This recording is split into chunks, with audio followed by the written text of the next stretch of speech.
What's up, YouTube? Back again for another album review. I'm going to be continuing my Kiss discography, and the last Kiss album I reviewed was Destroyer, so I'm going to be reviewing the second album that they released in 1976, that being Rock and Roll Over. Just an awesome album cover. I just love, this is the eye catcher of all eye catchers. I mean, if you saw this album as a kid in the 70s, there's no way you couldn't pass it up. Or you could pass it up. But it's just a great album cover, and the album itself is one of Kiss's best ever. It's in my top 5 Kiss albums of all time, and it's got some of my favorite Kiss songs on it. I mean, it is just awesome. It's very hard to follow an album like Destroyer, but I think they did it very well with Rock and Roll Over. It's just a great album. It keeps some of the production of Destroyer, but it also blends it in with some of the stuff on Dressed to Kill. So I consider it basically a mix between Dressed to Kill and Destroyer, so that's a great mixture, and I just love this album. So I'm going to go ahead and get right into the track listing here. Like I said, just an eye-catcher on the album cover. Awesome on the album.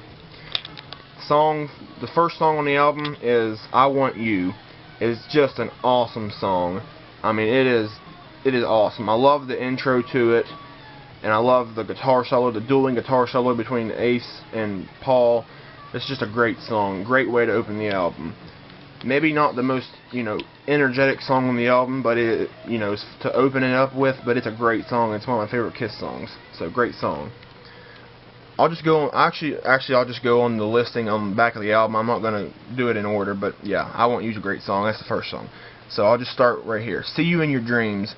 That's a good song. It's personally kind of gets overlooked. I mean, it's kind of, some people would say it's throwaway, but it's a pretty good song. It's not one of my favorites, but it's still a good song, so have nothing negative to say about it.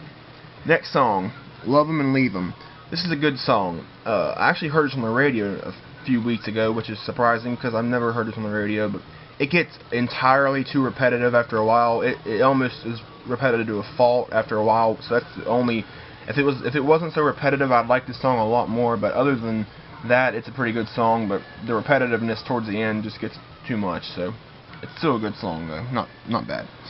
Then the next song listed on the back is Hard Luck Woman. This song is just awesome. It's the best song on the album. I love this song. Paul wrote it as a possible song for Rod Stewart, and then Peter Criss heard it and said that they should keep it, and Peter Criss sang this song, and it probably is, well, I don't know probably, but it's one of Peter Criss's best vocal performances in Kiss. Hard Luck Woman is a great song. It is absolutely awesome. One of my favorite Kiss songs of all time, without a shadow of a doubt. Next song, Making Love. This is another great song. I read in a Kiss book, but Paul said this was pretty much his Whole Lot of Love by Led Zeppelin. It's not obviously the same thing, but it was influenced by that song. And the Making Love's a great song. Great Ace Frehley guitar solo. I love the tempo of the song. I love the echoing in Paul's voice on the album and stuff on this song, but yeah, Making Love's a great song, one of my favorite Kiss songs. Next song playing right now is Take Me. This is a very, very good, very fun song. I mean, this is just a great song. It's so fun, upbeat. They played this on the Rock and Roll Over tour and Love Gun tour and stuff. They haven't played it very much since then, if any, very much, but Take Me's a great song. One of my favorites. Next song, I Want You, already went over that. Then we have Callin' Dr. Love. This is probably the most known song on the album. One of Gene's biggest songs. This is just a great song. There's no way to not like this song. I mean, another great Ace Frehley guitar solo. Gene sounds great on it. I like the lyrics. I mean, this song is just epic. One of the Kiss's best songs, biggest hits. So, what else can you say about Callin' Dr. Love? It's a great song. Then we have Baby Driver. This song's okay. It's not too bad, but it's a pretty good song as far as that goes. It's not really that great. It kind of, might be my least favorite on the album, to be honest with you, but it's not a bad song. It's alright. Let's leave it at that. It's not bad. Peter Criss does a pretty good job singing this song, too. Next song, Ladies Room. This is one of the biggest songs on the album as well that they played a lot back in the late 70s. This is another really good song. Personally, I kind of think it's a little overrated, but it's still a good song that I definitely can listen to.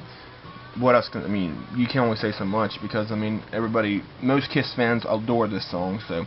But I happen to like it, but it's not one of my favorites, so good song still. Then we have the last song listed on the back, Mr. Speed. Mr. Speed's a great song. I absolutely love the riffs to this song. I love this is just straight rock and roll. I love it. It's a great song. I love Paul's voice throughout it. The guitar riff's awesome. So yeah, Mr. Speed's a great song, and you know, it's just awesome. So yeah, that's the songs on Rock and Roll Over, and like I said, this album is just awesome. It's a great way to follow Destroyer. I almost like it as Destroyer. I like a little bit better than Rock and Roll Over because I think it's a little more consistent. But this album is great. It's my fifth. This is my fifth favorite Kiss album. So I mean, it's just a great album. And my favorite song on it, like I said, Hard Rock Woman, is one of the best Kiss songs ever. So I mean, there's nothing, you know, nothing you can say negative about this album besides maybe Baby Driver, or, you know, Love 'Em and Leave 'Em or whatever. But this is a great album. So yeah, that was my review of Kiss's Rock and Roll Over album. I will be continuing my Kiss discography in the future. So thank y'all for watching, and more album reviews will be up in the future. Thanks.